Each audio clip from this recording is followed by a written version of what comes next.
always speak about this. Everybody got a story to tell. You know, it's some bullshit, man. In all different corners of the world, from the bottom to the top.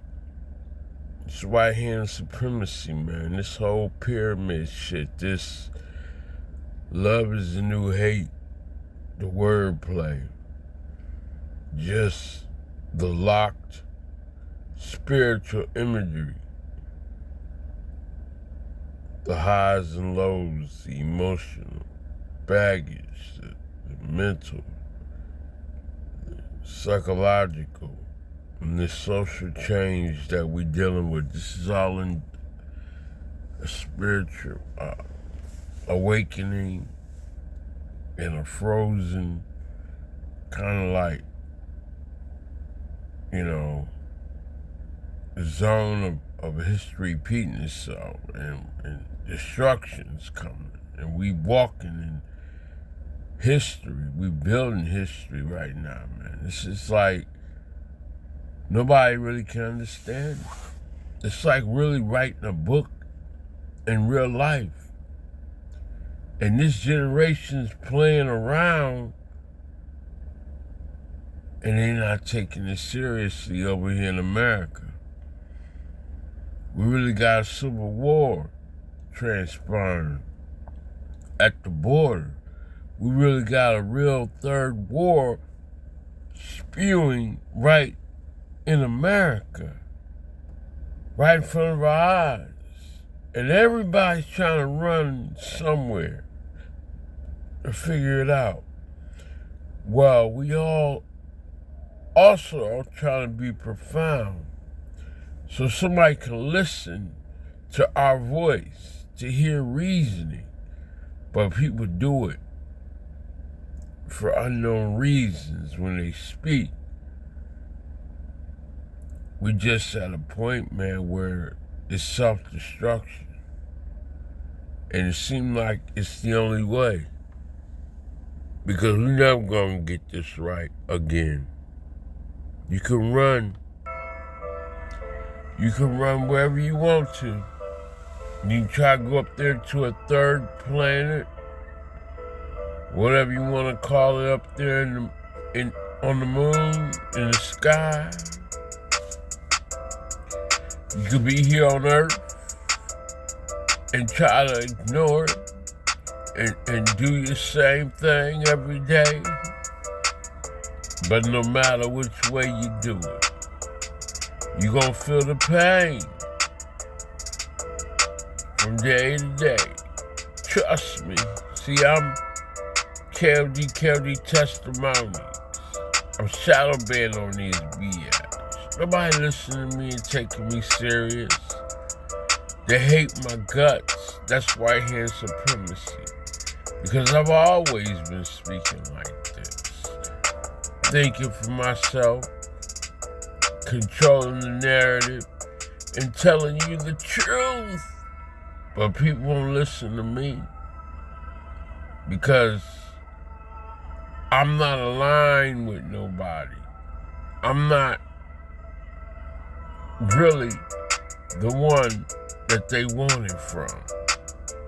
Got a whole system out here that's been tracking me every single day,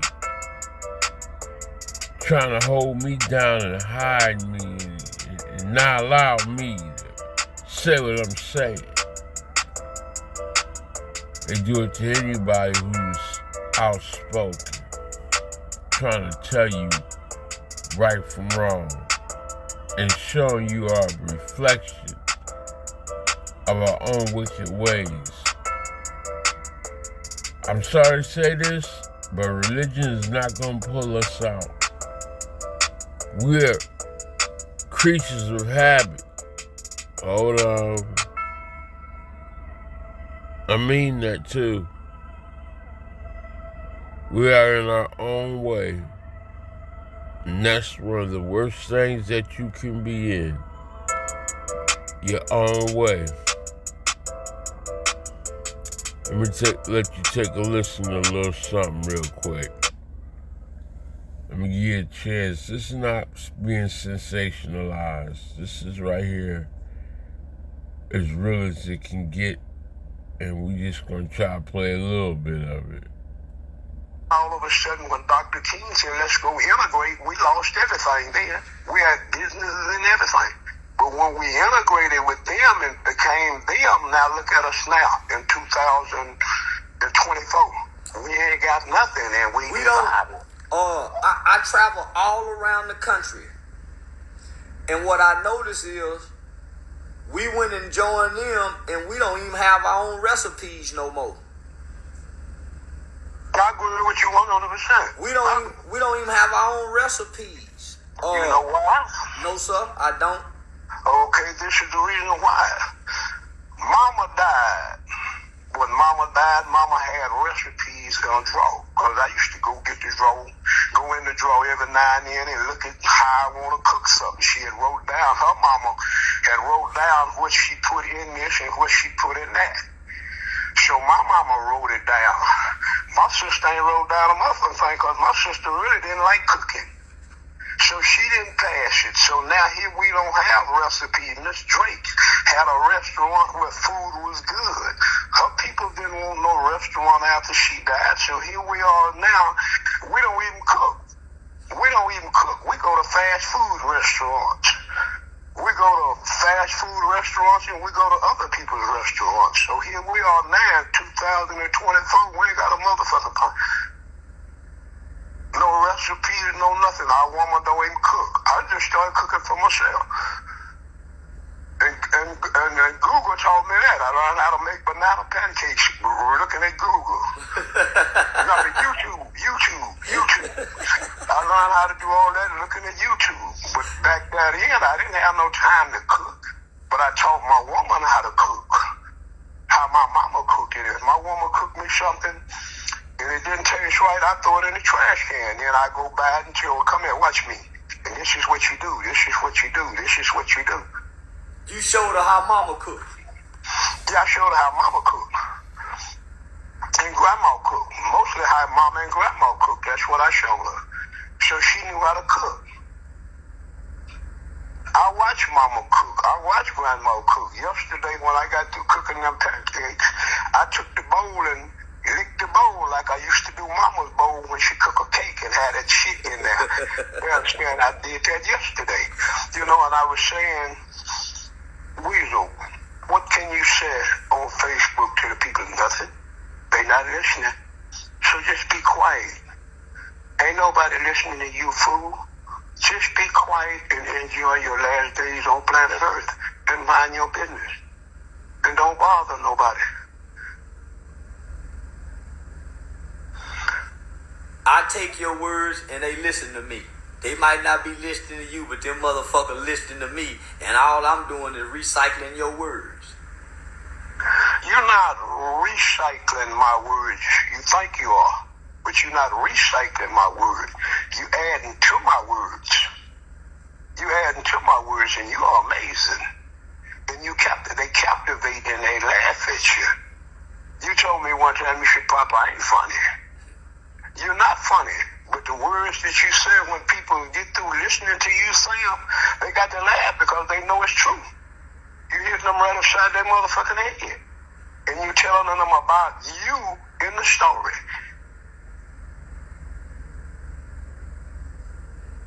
Yeah. We can't be saved. We all got to die off, and the rest got to go to jail. And then we just got to see what emerged from that. Me and you won't be around. Your daughters, kids, you can try to save them and have a recipe for them and do something for them and your son. But as far as our kids ain't learning nothing in no school, we ain't got no money to open up no black schools and start teaching ourselves. We can't break away from them because if we break away from them, what we gonna have? Nothing. And we ain't got nothing now. Ain't got no job now. If we break away from them, they go do us like they do North Korea and Iran and Afghanistan. They go bomb our ass and make our ass submit to their rule anyway. No, they gonna bomb their own ass, because we over here, so when they bomb us, they bomb them. When they We bomb, over here, we mix with them now. They They done threw bomb. out all projects, and what did you say? You said this, you should pop, we scattered. We all in their neighborhood now. Yeah. So they can't get us out, and really, in a certain sense, they done lost. They don't have America no more. It was one while where wasn't nobody over here but Picklewoods. It wasn't nobody over here but Picklewoods. Irish Picklewood, English Picklewood, British Picklewood. Why you think Greg Abbott so hard on the borders now?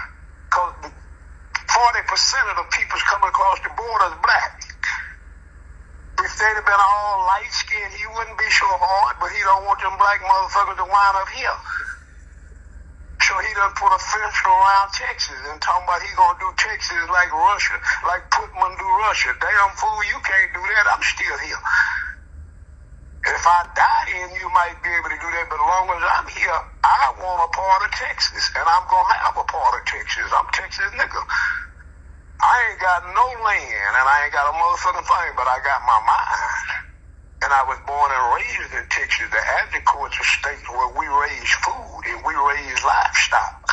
Right there between Berry and Ramey was nothing but food and livestock. That was the country, Berry and Ramey. From Ramey to Berry. Down off in there, that was the country. In some places, like Andrew, Burdell, Wiseman, you had gardens in your backyard. Gardens in the backyard. Yes, green apples. We had green apples all in stop six, pears all in stop six. We didn't get sick. So now, me, myself, personally, I don't know nothing we can do. But just try to survive and eat and sleep and take care of ourselves. But as a nation, the nigga in the hip-hop ain't hearing that. And the Negroes is dying off, and the just black and the Afro-Americans and the niggas is gone. So now the nigga in the hip-hop, a lot of them gonna wind up in jail, and like you said, they fucked up. And what did you say? The reason why they so fucked up? I figured out the reason why they so fucked up. The kids is dope fiends. They've been on pills ever since they was kids, what the teacher said. I told you they've been That's what's wrong with them. They've been on pills. They mamas and them put them on pills, and then they start popping pills at 9 and 10 years old because they watch mama and daddy and them pop pills. See, the crack babies. The crack babies became grown, and the crack babies' addiction was pills. It wasn't snorting cocaine. It was the opioid. So that's why we battling an opioid addiction crisis, because the crack babies became hooked on pills. Because the crack babies was the first generation of black children outside of white children that started taking psychotropic drugs as children in the name of behavior modifications, ADHD medication, antidepressants. So that was the first group of kids that was starting to be given drugs as children to modify and control their behavior outside of white children. So they learned to pop pills early. Most black people couldn't even swallow pills. That's why we drunk and smoke. This group came with a new addiction. They called it a dual diagnosis. Mental health and substance abuse problems. So you talking about a 9-year-old, 10-year-old, 11-year-old, 12-year-old kid. That's how he became a killer. He had already started coming off the medication that they were getting, that his mama was getting a check for. Yeah. So by the time you get 12 and 13, because the medication was making the kids fatter and bigger, because their appetites wasn't increasing. That was part of the side effect. So once this little motherfucker get big, they start punching holes in the wall and say, I ain't taking my medicine. He starts self-medicating with the recreational street drugs. And we really don't have no Man, I've been studying this shit and breaking it down, but they ain't been listening. I've been telling you, little nigga, been dope things. Nobody. They not gonna listen. They not gonna listen. The only thing a motherfucker can do, respiration or restitution. The only thing restitution can do for blacks is try to help them see if they can build an economy. help them see, because China, when we got through bombing Japan, we let all the peoples out. We arrest everybody that we fighting against. And when they gave them that money, they bought up San Francisco. They put their money together and bought up San Francisco. When they brought the Vietnamese over here, then they put the Vietnamese like around us and then opened stores and gave them business, money to open up businesses. So now, the only thing can help us is the nigga and the hip-hops. We got they babies. And they babies is the ones that you gotta attack. The niggas and the hip-hops now, you can pay them no mind. Like you said, take insurance policies out on the motherfuckers and have you a bunch of money every time one of them die. Because you can't change their minds. You couldn't change your mind. You can't change my mind.